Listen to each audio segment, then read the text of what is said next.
बहुत बहुत स्वागत है आपका हमारे इस YouTube channel SP study point पर। मैं हूं सोनू और आप सभी दोस्तों का हार्दिक स्वागत करता हूं आपके अपने YouTube channel SP study point पर। दोस्तों, हमारी ये आज की 7वीं क्लास है जिसमें हम डिस्कस कर रहे थे BSc first year first semester fundamentals of chemistry पर। फंडामेंटल्स ऑफ केमिस्ट्री डिस्कस कर रहे थे बीएससी फर्स्ट ईयर के लिए 2022 के लिए प्रिपरेशन चल रही है आप लोगों की, जिसमें हमारा आज का जो टॉपिक होगा वो होगा बैलेंस बॉन्ड थ्योरी, जो काफ़ी इम्पॉर्टेंट है और आगामी एग्ज़ाम 2022 में बैलेंस बॉन्ड थ्योरी पूछा जाने वाला है। तो आपके एग्ज़ाम को मद्देनज़र रखते हुए हमने आज बैलेंस बॉन्ड टॉपिक का जो कुछ इम्पॉर्टेंट फैक्ट्स हैं उनको आप तक बताने का पूरा प्रयास करूंगा। जो आपका बीबीटी है यानी बैलेंस बॉन्ड थ्योरी है वो आपके दूसरे चैप्टर से है। आपके दूसरा चैप्टर का नाम क्या है? फंडामेंटल्स ऑफ केमिस्ट्री के दूसरा चैप्टर आपका क्या नाम है? आपके चैप्टर का नाम है simple bonding theories of molecule. क्या नाम है? Simple bonding theories of molecules. ठीक है, जिसमें जो एग्ज़ाम में अधिकांश पूछा जाता ही रहता था। देखिए, जैसे कि जब आपका सेमेस्टर वाइज प्रणाली नहीं लागू हुआ था तब ये, जैसा कि जो आपका दूसरा चैप्टर है ये इनऑर्गेनिक का टॉपिक है। आपके फंडामेंटल का जो दूसरा टॉपिक है, जो दूसरा चैप्टर है वो इनऑर्गेनिक केमिस्ट्री का टॉपिक है, जिसमें जब आपका सेमेस्टर प्रणाली नहीं लागू हुआ था, जब आपके 3 पेपर हुआ करते थे। केमिस्ट्री में कितने पेपर होते थे? 3 पेपर हुआ करते थे। कौन कौन से? इनऑर्गेनिक, ऑर्गेनिक और फिजिकल। जब ये 3 चैप्टर हुआ करते थे यानी 3 पेपर हुआ करते थे तब ये इनऑर्गेनिक का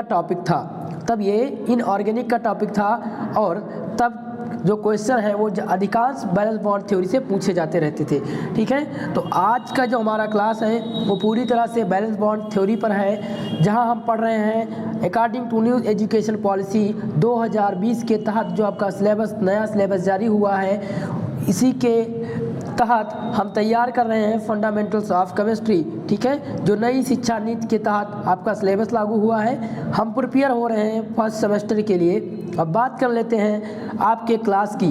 दोस्तों, आपके यूट्यूब की लाइव क्लास का टाइमिंग जो है वो आप समझ लीजिए, और साथ ही साथ अगर आपको वीडियो पसंद आ रहा है तो प्लीज़ वीडियो को लाइक कर दीजिए जल्दी से, और चैनल पर नए हैं तो चैनल को सब्सक्राइब ज़रूर करिएगा। मेरे प्यारे मित्रों, चैनल को सब्सक्राइब जरूर करिएगा, बेल आइकन को प्रेस कर दीजिए ताकि नोटिफिकेशन आपको प्राप्त होता रहे, लाइव क्लास का नोटिफिकेशन आप तक पहुंच जाए। चलिए बात कर लेते हैं यूट्यूब की लाइव क्लास का टाइमिंग। दोस्तों, आपकी जो केमिस्ट्री है, फंडामेंटल केमिस्ट्री, वो रोज़ रात 8 बजे लाइव क्लास होती है। आपकी रोज़ रात 8 बजे आपकी केमिस्ट्री की लाइव क्लास होती है। बात करें अगर फिजिक्स की तो रोज़ रात 9 बजे आपकी फ़िज़िक्स की क्लास होती है। अभी फ़िलहाल फिजिक्स की क्लास नहीं हो पा रही है और जल्द ही स्टार्ट होगी। बॉटनी की क्लास सुबह 6 बजे होती है, और आज आपको केमिस्ट्री की क्लास के बाद सुबह 6 बजे आप सभी लोग लाइव आएंगे, क्योंकि आज इम्पॉर्टेंट टॉपिक डिस्कस करेंगे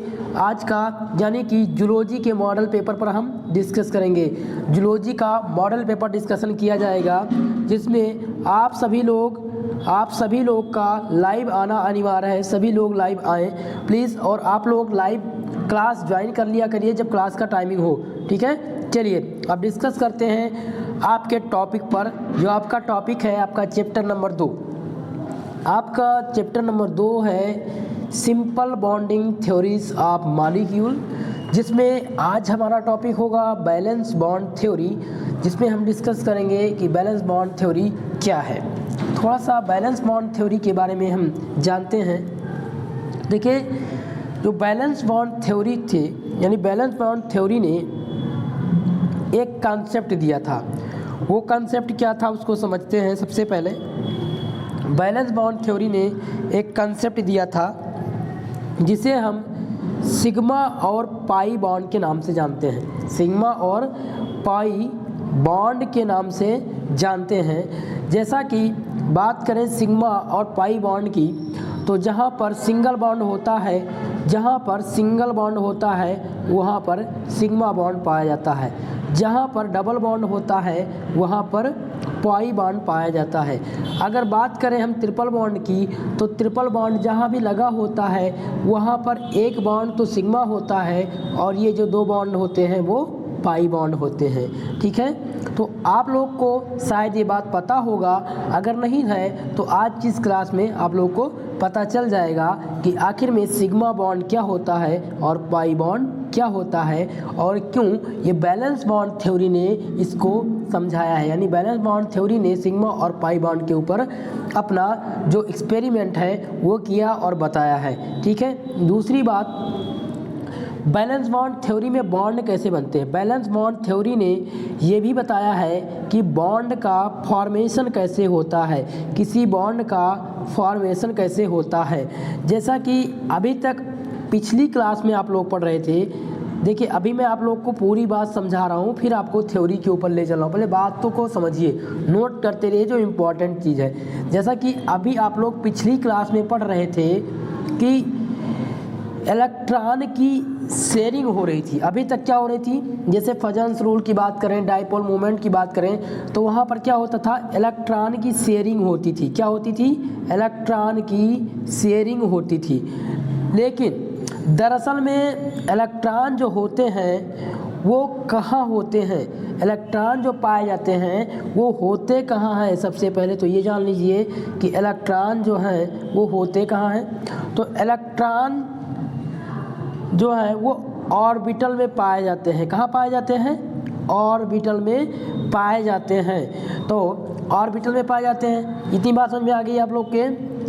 अब बात कर लें कि ऑर्बिटल में कहाँ पाए जाते हैं और ऑर्बिटल में किस प्रकार से पाए जाते हैं। ठीक है, तो आप लोग नोट कर लीजिएगा। अगर आपसे पूछे कोई इलेक्ट्रॉन कहाँ पाए जाते हैं, बैलेंस बॉन्ड थ्योरी की अगर बात की जाए, किसी ऑर्बिटल में इलेक्ट्रॉन कहाँ पाए जाते हैं, तो आप लोग बताएंगे वह जगह जहाँ पर इलेक्ट्रॉन पाए जाने की प्रोबेबिलिटी सबसे अधिक हो या सबसे ज़्यादा हो।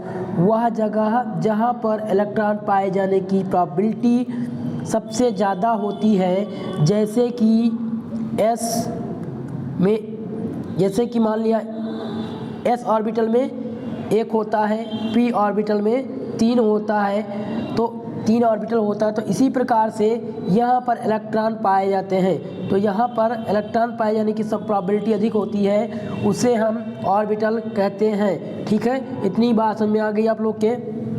ठीक है, चलिए आगे बता देते हैं। अभी आपको नोट कुछ नहीं करना है, अभी आपको जो मोटी मोटी पॉइंट है उनको नोट करते रहिए। तो बात कर लें कि जैसे बैलेंस बॉन्ड थ्योरी में बताया गया है, बैलेंस बॉन्ड थ्योरी, सबसे पहले ये जान लीजिए कि आखिर में बैलेंस बॉन्ड थ्योरी किसके ऊपर है, किस पर बेस है। तो बैलेंस बॉन्ड थ्योरी में बताया गया है कि कैसे, बैलेंस बॉन्ड थ्योरी में क्या बताया गया है कि कैसे दो एटम्स हैं, कैसे दो एटम्स हैं जो क्या करते हैं, जो एटम दो हैं वो कैसे एक दूसरे के नज़दीक आते हैं, एक दूसरे के नज़दीक आते हैं और उनमें और उनके ऑर्बिटल में आपस में ओवरलैप करते हैं। ठीक है, तो बैलेंस बॉन्ड थ्योरी में बेसिकली बताया गया है कि कैसे दो एटम एक दूसरे के पास आते हैं और उनमें ऑर्बिटल, यानी उनके ऑर्बिटल में आपस में ओवरलैपिंग, आपस में ओवरलैपिंग किस प्रकार से होती है, पूरी तरह बैलेंस बॉन्ड थ्योरी इसी पर बेस है। ठीक है, इतनी बात समझ में आ गई आपके। ठीक है, अब थोड़ा सा और जान लें। देखिए, जो बैलेंस बॉन्ड थ्योरी है वो पूरी तरह से किस चीज़ पर बात करती है, तो पूरी तरह से बात करती है overlapping of electrons, overlapping of atom, overlapping of atomic orbital. जो बैलेंस बॉन्ड थ्योरी है वो पूरी तरह बात करती है ओवरलैपिंग ऑफ एटॉमिक ऑर्बिटल पर। किस पर, एटॉमिक ऑर्बिटल पर। तो इतनी चीज़ आप लोग नोट कर लीजिए। Balance bond theory basically overlapping of atomic orbital पर बात करती है। ठीक है, तो यानी कि अब आपको ध्यान क्या रखना है, यानी कि वह एटम या किसी भी एटम के जो ऑर्बिटल हैं, किसी भी एटम के जो ऑर्बिटल हैं वो आपस में एक दूसरे से मिल जाए, वो आपस में क्या करें, एक दूसरे से मिल जाएं और एटम इतना क्लोज हो जाए कि ऑर्बिटल एक दूसरे से ओवरलैप करने लगेंगे। देखिए पूरी कहानी समझिए, पूरी कहानी समझिए तभी समझ में आएगा। देखिए जो वैलेंस बॉन्ड थ्योरी थी उन्होंने ये बताया, आपसे क्या बताया, आपसे बताया कि जो वैलेंस बॉन्ड थ्योरी है वो ये कहती है कि ओवरलैपिंग ऑफ एटॉमिक ऑर्बिटल, यानी कि जो एटम हैं उनके जो ऑर्बिटल हैं और जो ऑर्बिटल होंगे वो आपस में एक दूसरे से क्या करें, एक दूसरे से आपस में घुस जाएं या धंस जाएं एक दूसरे में आपस में, ठीक है। और जो एटम है वो इतना क्लोज हो जाए, वो कितना क्लोज हो जाए कि उनमें ऑर्बिटल में, कि उनके ऑर्बिटल में आपस में ओवरलैपिंग करने लगेंगे। जब ऐसा होगा तो वो आपस में क्या करेंगे, ओवरलैपिंग करेंगे। और इलेक्ट्रॉन की जब वो ओवरलैपिंग करेंगे तब क्या होगा, इलेक्ट्रॉन की शेयरिंग होगी, इलेक्ट्रॉन की शेयरिंग हो जाती है। यही बात वैलेंस बॉन्ड थ्योरी कहती है। तो एक बात देखिए, मैंने नोट नहीं किया है तो इसको आप लोग नोट कर लीजिए, ये थोड़ा सा इम्पॉर्टेंट है। पूरी तरह से वैलेंस बॉन्ड थ्योरी इसी पर बेस है, मैं बोल रहा हूँ, आप लोग नोट करते रहिए। देखिए जो एटम हैं, यानी किसी भी एटम के वह ऑर्बिटल जो आपस में एक दूसरे से मिल जाए और एटम जो होता है यानी परमाणु जो होता है वो इतना क्लोज हो जाए कि आपस में उनके ऑर्बिटल ओवरलैप करने लगे। और जब ओवरलैपिंग होगी तब वहाँ पर इलेक्ट्रॉन की शेयरिंग होगी, और जब इलेक्ट्रॉन की शेयरिंग होगी तो यही बात वैलेंस बॉन्ड थ्योरी समझाती है। इतनी बात समझ में आ गई। चलिए अब बात कर लेते हैं अगले टॉपिक पर। अब बात करते हैं कि वैलेंस बॉन्ड थ्योरी में कोवैलेंट बॉन्ड कब बनता है। एक बात और ध्यान दे लें कि कोवैलेंट बॉन्ड जो है वैलेंस बॉन्ड थ्योरी में कब बनता है। तो कोवैलेंट बॉन्ड तब बनता है जब एक एटम के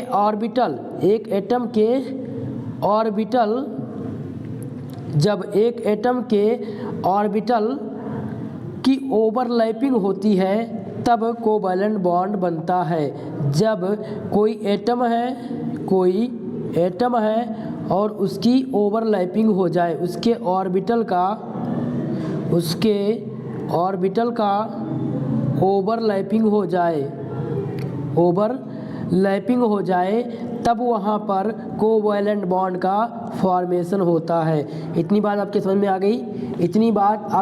में आ गई। दूसरी बात ध्यान रखेंगे कि जो इम्पोर्टेंट बात है, वैलेंस बॉन्ड थ्योरी को किसने प्रपोज किया था।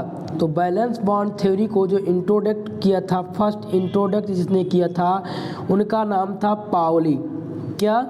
पाउलिंग और स्टेलर ने इसको इंट्रोडक्ट किया था। फिर इसको जब ये आगे बढ़ी वैलेंस बॉन्ड थ्योरी, तो आगे इसको जिन्होंने आगे एक्सप्लेन किया उनका क्या नाम था, उनका नाम था हिटलर। क्या नाम था? हिटलर। तो इतनी बात समझ में आ गई आपके।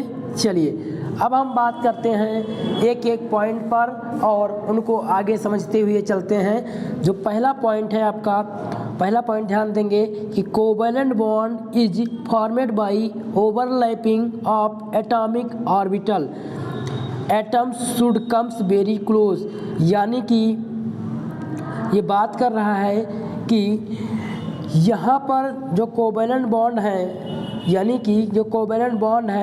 उनके एटॉमिक ऑर्बिटल की ओवरलैपिंग से होता है। यानी कि जो कोवैलेंट बॉन्ड है वो ओवरलैपिंग से बनते हैं। इतनी बात समझ में आएगी कि उनके एटम के ऑर्बिटल के ओवरलैपिंग से बनते हैं और इनके एटम इतना इसीलिए इनके एटम बहुत क्लोज होना चाहिए, यानी कि covalent bond is formed by overlapping of atomic orbital, यानी कोवेलेंट बॉन्ड जो है वो फॉर्मेट तब होगा जब उनके एटॉमिक ऑर्बिटल की ओवरलैपिंग होगी और साथ ही साथ उनके एटम बहुत क्लोज होंगे। इतनी बात वैलेंस बॉन्ड थ्योरी बताती है। इतनी बात नोट हो गई। अब बात करते हैं दूसरे पॉइंट की। दूसरा पॉइंट है ओनली हाफ फिल्ड ऑर्बिटल दिया गया है, only half field orbitals with electron of opposite spin overlapping, मतलब कि ये कह रहे हैं कि मान लिया जाए कि ध्यान दें आप लोग, ये कह रहे हैं कि only half filled orbital with electron of opposite spin overlapping, यानी कि मान लिया जाए कि कोई दो ऑर्बिटल हैं, मान लिया 1s और 1s, इनमें जो इलेक्ट्रॉन है वो हाफ फिल्ड होंगे और कंडीशन क्या है, कंडीशन ये है कि orbital with electron of opposite sign, यानी कि इनकी जो साइन होगी वो क्या होगा, वो अपोजिट होना चाहिए, यानी कि एक प्लस और एक माइनस होना चाहिए। इनकी दिशा जो है वो एक दूसरे के विपरीत होना चाहिए। इसका कहना, यानी कि इनका यही कहना है कि कोई भी ऑर्बिटल में इलेक्ट्रॉन तब फिल होंगे, हाफ फिल्ड होंगे, यानी कि हर एटम में, हर ऑर्बिटल में इलेक्ट्रॉन जो है हाफ फिल्ड हों और जो इलेक्ट्रॉन हो उनकी जो डायरेक्शन है वो अपोजिट हो। ठीक है, इतनी बात समझ में आ गई। ये आपका पॉइंट नंबर 2 कहता है। अब हम पॉइंट नंबर 3 की बात करते हैं। तो पॉइंट नंबर 3 कहता है overlapping must be less than 50%। Overlapping यानी कि 50% से कम ओवरलैपिंग हो। वैलेंस बॉन्ड थ्योरी कहती है कि जो एटम के ऑर्बिटल हैं उनकी ओवरलैपिंग जो होती वो 50% से कम होनी चाहिए। अगर अच्छा क्यों कम होनी चाहिए? कम इसलिए होनी चाहिए कि अगर 50% से ज़्यादा होगी, ठीक है, अगर 50% से ज़्यादा होगी तो क्या होगा कि जो न्यूक्लियस है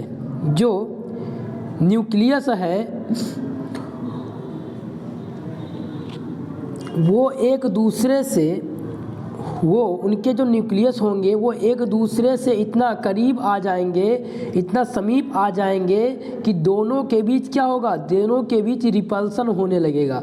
दोनों के बीच देखिए ओवरलैपिंग अगर 50% से अधिक हो जाएगी तो जो उसमें न्यूक्लियस होते हैं वो एक दूसरे के इतना करीब आ जाएंगे कि उनमें क्या होगी, उनमें रिपल्सन चालू हो जाएगा उनमें। और रिपल्सन क्या होता है, जैसे कि उसमें संकुचन पैदा हो जाएगा, चारों तरफ से इलेक्ट्रॉन क्या करेंगे, अट्रैक्ट करेंगे न्यूक्लियस को।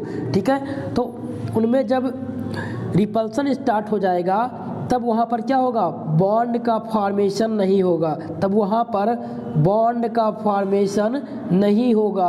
इसीलिए जो ओवरलैपिंग है वो 50% से अधिक नहीं होनी चाहिए। ठीक है, इतनी बात वैलेंस बॉन्ड थ्योरी कहती है। अगला पॉइंट देखिए, अभी मैं हिंदी में, अभी आपको इंग्लिश और हिंदी में दोनों बता रहा हूँ। आगे आपको आंसर राइटिंग किस प्रकार से लिखना है वो आपको अभी PDF में आप लोग को बता दूंगा। ठीक है, बिल्कुल परेशान मत होइए। जो आपका अगला पॉइंट आपका है कि strength of overlapping directly proportional to strength of bond, मतलब कि ये है कि जो स्ट्रेंथ होगा यानी स्ट्रेंथ ऑफ ओवरलैपिंग होगी वो directly proportional to strength of bond होगी, ठीक है, इतनी बात समझ में आई आपके। चलिए और बताते हैं इसमें। देखिए जो ये स्ट्रेंथ ऑफ ओवरलैपिंग है वो डायरेक्टली प्रोपोर्शनल किसके है, directly proportional to strength of bond, यानी कि जितनी ज़्यादा ओवरलैपिंग होगी उतना ज़्यादा स्ट्रेंथ ऑफ बॉन्ड होगा। जितनी ज़्यादा ओवरलैपिंग होगी उतना ज़्यादा क्या होगा, स्ट्रेंथ ऑफ बॉन्ड होगा। यानी कि जितना ज़्यादा ओवरलैपिंग होगी उतना ही ज़्यादा स्ट्रेंथ ऑफ बॉन्ड भी अधिक होगा, यानी उतना ही लंबा स्ट्रेंथ ऑफ बॉन्ड होगा। अब बात कर लेते हैं कि बॉन्ड जितना स्ट्रांग होगा, देखिए जो बॉन्ड बनेगा वो बॉन्ड जितना स्ट्रांग होगा उतना ही बॉन्ड एनर्जी कम होगी। जितना ही बॉन्ड स्ट्रांग होगा उतनी ही जो बॉन्ड एनर्जी होगी वो कम होगी। तो बॉन्ड एनर्जी क्या होती है, देखिए जो बॉन्ड एनर्जी है आपकी, bond energy is directly proportional to 1/बॉन्ड लेंथ, 1/बॉन्ड लेंथ। इतना चीज़ आप नोट कर लीजिए, जल्दी से आप इतना चीज़ नोट कर लीजिए कि bond energy is directly proportional to 1/बॉन्ड लेंथ। ठीक है, इतनी बात नोट कर लीजिए आप लोग। ठीक है, यानी कि अब आपको करना क्या है कि आप लोग ये याद कर लें कि जो बॉन्ड की एनर्जी होगी, किसी भी बॉन्ड की जो एनर्जी होगी वो बहुत ज़्यादा होगी। जब बॉन्ड एनर्जी बहुत ज़्यादा होगी तब जो बॉन्ड होंगे वो बहुत स्ट्रांग होंगे। क्या होंगे? तब बहुत स्ट्रांग होंगे। यानी कि जब बॉन्ड एनर्जी ज़्यादा होगी तब बॉन्ड बहुत स्ट्रांग होंगे, और जब बॉन्ड बहुत स्ट्रांग होंगे तो उनकी जो बॉन्ड लेंथ होगी वो बहुत छोटी हो जाएगी। जब बॉन्ड स्ट्रांग बनेंगे तो उनकी जो बॉन्ड लेंथ है वो क्या होगी? वो छोटी बनेगी। इतनी बात आप ध्यान रखेंगे। अब बात करते हैं कि 2 टाइप्स ओवरलैपिंग आर पॉसिबल, यानी कि बैलेंस बॉन्ड थ्योरी में केवल 2 प्रकार की ओवरलैपिंग पॉसिबल है। वो कौन कौन सी ओवरलैपिंग है? बैलेंस बॉन्ड थ्योरी में आपकी 2 प्रकार की ओवरलैपिंग सम्मिलित है। कौन कौन सी? पहला है एक्सियल ओवरलैपिंग या हेड ऑन ओवरलैपिंग। क्या है? एक्सियल ओवरलैपिंग या हेड ऑन ओवरलैपिंग। जो दूसरी ओवरलैपिंग है वो है पैरेलल ओवरलैपिंग या साइड वाइज ओवरलैपिंग इसे कहते हैं। ये तो आपका हो गया कि कितने प्रकार की, अगर आपसे पूछा जाए कि बैलेंस बॉन्ड थ्योरी में कितने प्रकार की ओवरलैपिंग पॉसिबल है, तो आप बताएंगे कि the 2 types of overlapping are possible in balance bond theory, that is first axial overlapping और ओवरलैपिंग यानी पैरेलल ओवरलैपिंग। 2 प्रकार की ओवरलैपिंग। अब एक एक करके हम देखते हैं। अब देखते हैं कि एक्सियल ओवरलैपिंग क्या होती है।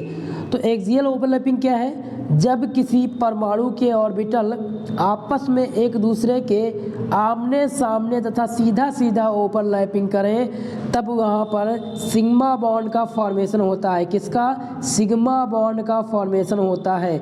जब हम कोई परमाणु के ऑर्बिटल आपस में आमने सामने या सीधा सीधा ओवरलैप कर जाएं तब वहाँ पर सिग्मा बॉन्ड का फॉर्मेशन होता है, और जहाँ पर सिग्मा बॉन्ड का फॉर्मेशन होता है उसे हम एक्सियल ओवरलैपिंग कहते हैं। क्या कहते हैं? एक्सियल ओवरलैपिंग कहते हैं। अब देखिए फिगर में इसी प्रकार से ओवरलैपिंग होगी जब किसी भी एटम के ऑर्बिटल, यानी कि जब किसी भी एटम के ऑर्बिटल आपस में एक दूसरे के आमने सामने अट्रैक्ट करेंगे तो क्या होगा?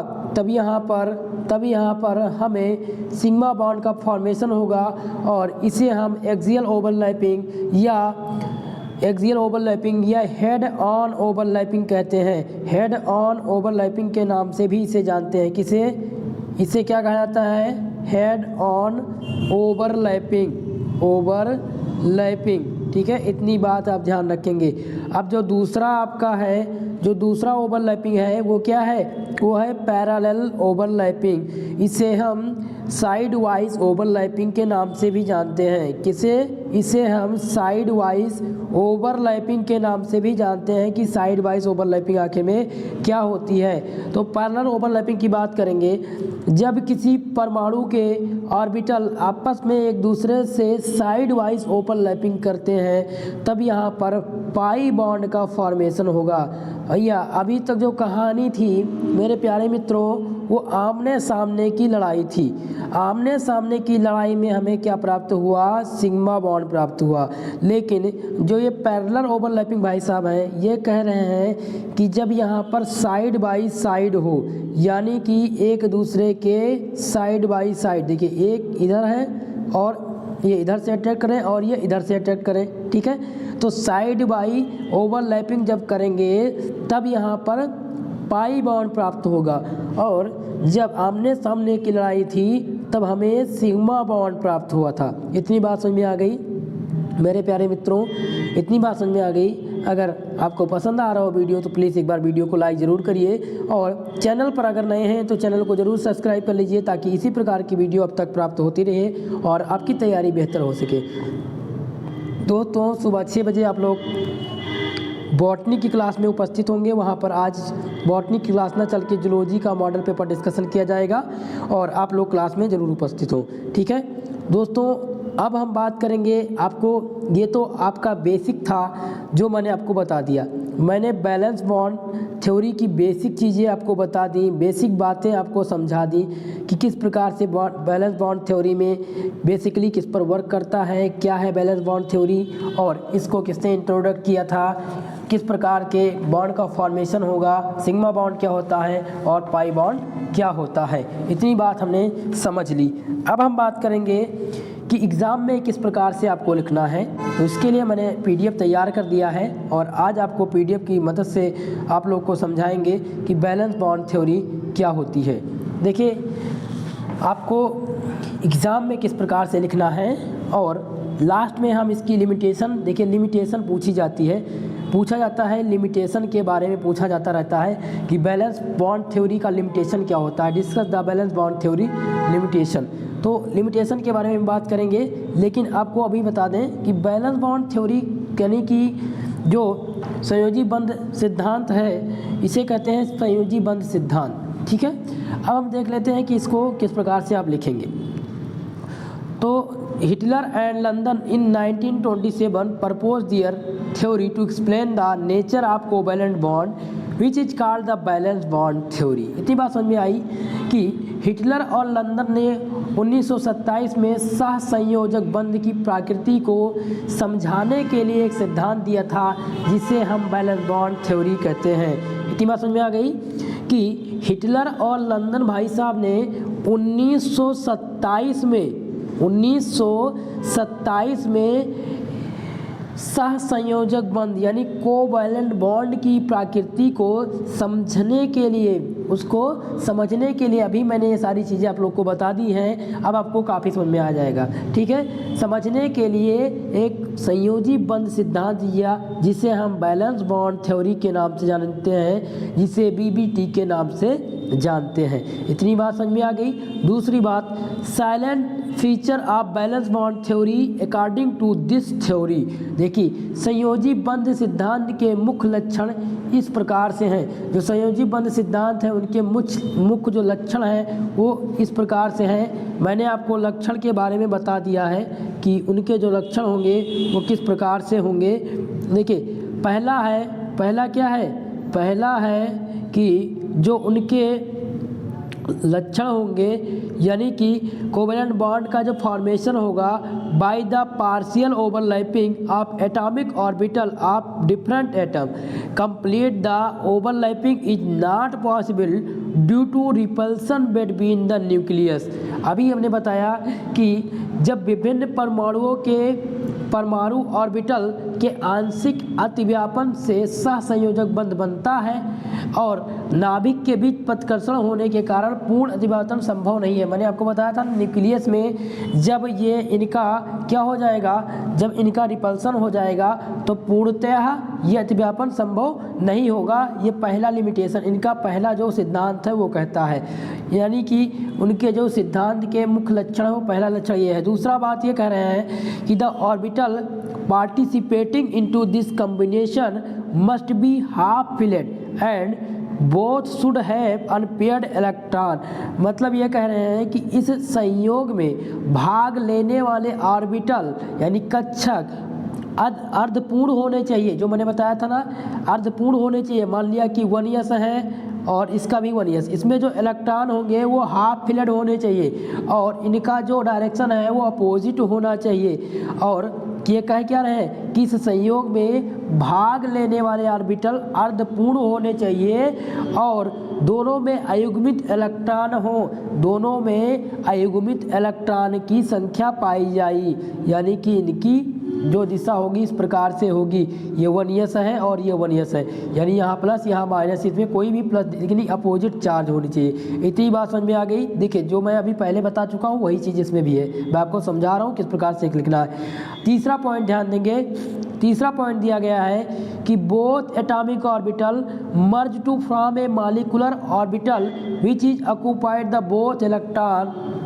ये कह रहे हैं भैया कि दोनों परमाणु जो होंगे वो ऑर्बिटल के मिलकर के एक आणविक ऑर्बिटल बनाते हैं जिनमें 2 इलेक्ट्रॉन एक साथ आ जाते हैं। जब इनका दोनों का अट्रैक्शन आमने सामने होगा तो ये जो अभी तक अयुग्मित इलेक्ट्रॉन की संख्या थी ये एक ही ऑर्बिटल में फिल होंगे और इनकी दिशा जो इस प्रकार से हो जाएगी। ये भाई साहब यही कह रहे हैं। इतनी बात समझ में आ गई आपके? ये कह क्या रहे हैं, ये अभी तक कहना क्या चाह रहे थे आपको समझ में आ गया? चलिए एक बार फिर से समझा देते हैं। ये कह रहे हैं कि दोनों ऑर्बिटल के परमाणु मिल करके एक आणविक ऑर्बिटल बनाते हैं जिनमें इलेक्ट्रॉन एक साथ आ जाते हैं। अभी तक आपने देखा था कि इनकी जो दिशा थी वो अपोजिट थी और इसमें अयुग्मित इलेक्ट्रॉन की संख्या पाई जाती थी। जब इनका दोनों का आमने सामने अट्रैक्शन हुआ तो ये दोनों मिल करके एक ही ऑर्बिटल में दोनों इलेक्ट्रॉन फिल हो जाते हैं, इनका कहना ये है। इतनी बात समझ में आ गई। आप बात करते हैं चौथे पॉइंट की। चौथा पॉइंट क्या है? The two electrons that occupy a bond orbital must have opposite spin। Opposite spin जो भी मैंने थोड़ी देर पहले आपको बताया था, चौथे लिमिटेशन में वहाँ भी है और चौथा लिमिटेशन यहाँ भी है। लेकिन ये क्या है कि यहाँ पर हिंदी और इंग्लिश दोनों में दिया गया था, वहाँ पर आपको केवल और केवल इंग्लिश में समझाया था मैंने, ठीक है। तो यहाँ पर मुझे लगता है कि दोबारा रिवीजन करने से आपका कंप्लीट हो जाएगा। ये कह रहे हैं कि जो दोनों इलेक्ट्रॉन बंद जो है ऑर्बिटल में उपस्थित हों वो विपरीत चक्रण के होने चाहिए, वो विपरीत एटम्स के होने चाहिए, एक ही एटम के नहीं होने चाहिए। ये नहीं कि ये हाइड्रोजन का है और हाइड्रोजन का दोनों का हो, इनका मतलब विपरीत ऑर्बिटल में विपरीत एटम्स हो, यहाँ पर इनका क्या निशान भी और अलग हो और ये क्या हो, अलग अलग परमाणु के ऑर्बिटल हो, ठीक है। इतनी बात ये भाई साहब कह रहे हैं। अब अगला जो टॉपिक है वो है 5वां नंबर। ये कह रहे हैं now each electron belong to both the atomic nuclei, यानी प्रत्येक इलेक्ट्रॉन अब दोनों परमाणुओं के नाभिकों से संबंधित होता है। जब ऐसा हो जाता है, जब दोनों इलेक्ट्रॉन एक ही ऑर्बिटल में आ जाते हैं, तब क्या होता है कि जो उसका प्रत्येक इलेक्ट्रॉन होता है ऑर्बिटल में वो नाभिक से संबंधित हो जाता है। इतनी बात समझ में आ गई। अब अगला बात है 6वां नंबर। 6वां नंबर इसका क्या है कि as a result of the overlapping 3 there is maximum possibility of finding the electron between both them, यानी कि इस अतिव्यापन में दोनों परमाणुओं के बीच इलेक्ट्रॉन पाए जाने की सबसे ज़्यादा संभावना होती है, ठीक है मित्रों। तो ये थी बैलेंस बॉन्ड थ्योरी के बारे में कुछ महत्वपूर्ण बातें जो हमने डिस्कस कर लिया। अब हम अगर आपसे क्वेश्चन पूछा जाता है तो इसी प्रकार से लिखेंगे। क्वेश्चन किस प्रकार से पूछा जाएगा वो मैं आपको बता देता हूँ। पूछा जाएगा कि what is the balance bond theory, right या एक्सप्लेन इट्स लिमिटेशन, ठीक है।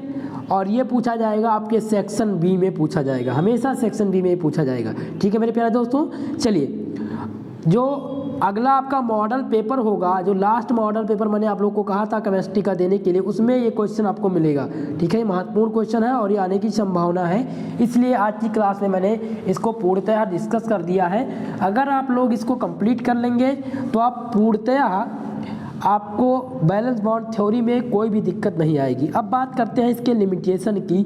Limitation of valence bond theory यानी संयोजी बंध सिद्धांत की सीमाएं क्या हैं। देखिए इसकी लिमिट क्या है, इसी के बारे में बात करते हैं। किसी भी चीज़ की एक लिमिट होती है, जैसे बोलने की लिमिट कहा जाए कि जैसे बाइक है तो उसकी एक लिमिट होती है कि वो 200 किलोमीटर 300 किलोमीटर जाएगी और उसके बाद में इससे अधिक नहीं चल पाएगी। तो बैलेंस बॉन्ड थ्योरी की इसी प्रकार से कुछ लिमिटेशन है, कुछ लिमिट है, उनकी सीमाएं क्या है इसको हम जानेंगे, ठीक है। This theory does not explain the following facts, limitation उनकी ये है कि ये थ्योरी जो है वो does not explain following facts, यानी बैलेंस बॉन्ड थ्योरी जो है इनमें से कुछ जो इसमें दिया गया नंबरिंग करके उनके फैक्ट्स को एक्सप्लेन नहीं करती है। पहला क्या है, it does not explain the formation of coordinate bond, ये कोऑर्डिनेट यानी कि उपसह संयोजक बंध के बनने का स्पष्टीकरण नहीं करती है। In which the shared pair of electron is contributed by only one of the atom, यानी कि ये जो है उपसह संयोजक बंध के बनने को स्पष्ट नहीं कर पाता है, एक कोवैलेंट बॉन्ड बनने के बारे में बताता है जिसमें साझे का इलेक्ट्रॉन युग्म है जो केवल एक परमाणु द्वारा दिया जाता है। ये इनकी लिमिटेशन है, ये चीज़ एक्सप्लेन नहीं करते हैं, यानी कि कोवैलेंट कोऑर्डिनेट बॉन्ड के बारे में ये फॉर्मेशन नहीं बता पाते। दूसरा जो लिमिटेशन इनका है, अकॉर्डिंग टू दिस थ्योरी, जो दूसरा इनका लिमिटेशन है, according to this theory the structure of O2 molecule is, जो इस थ्योरी के अनुसार जो ऑक्सीजन का स्ट्रक्चर होगा इस प्रकार से होगा, यानी कि ये इसमें पूर्णतः सिग्मा बॉन्ड पाई बॉन्ड पाया जाएगा।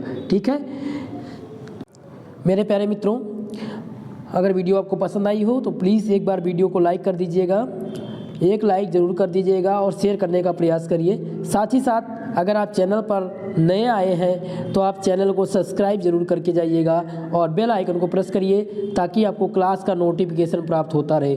ठीक है मेरे प्यारे दोस्तों, इसका PDF आपको टेलीग्राम चैनल पर मिल जाएगा और व्हाट्सएप ग्रुप पर मिल जाएगा। टेलीग्राम चैनल ज्वाइन करने के लिए आपको लिंक दिया गया है डिस्क्रिप्शन बॉक्स में, या आप सर्च कर सकते हैं। टेलीग्राम चैनल का नाम है SP स्टडी चैनल फर्स्ट के नाम से आप सर्च करेंगे और वहाँ से आप ज्वाइन हो जाएंगे। वहाँ से आपको पुराने PDF यानी ओल्ड PDF भी मिल जाएंगे। मेरे प्यारे मित्रों, तो आप लोग अपनी तैयारी बेहतर करिए और टेलीग्राम चैनल को ज़रूर ज्वाइन करिएगा। ठीक है क्लास, इसके बाद में आप लोग कमेंट बॉक्स में क्लास के बारे में अपनी राय ज़रूर दीजिए कि आपको यह क्लास आपके समझ में आई, कैसी लगी, और क्लास के बारे में और बेहतर राय क्या हो सकती है वो आप लोग कमेंट करिएगा। उसके आधार पर मैं आप लोग को आगे की तरफ से अग्रसित करूंगा। ठीक है मेरे प्यारे दोस्तों, हमारी आज की ये क्लास यहीं पर स्थगित होती है। मिलते हैं किसी अगली वीडियो में, तब तक के लिए जय हिंद।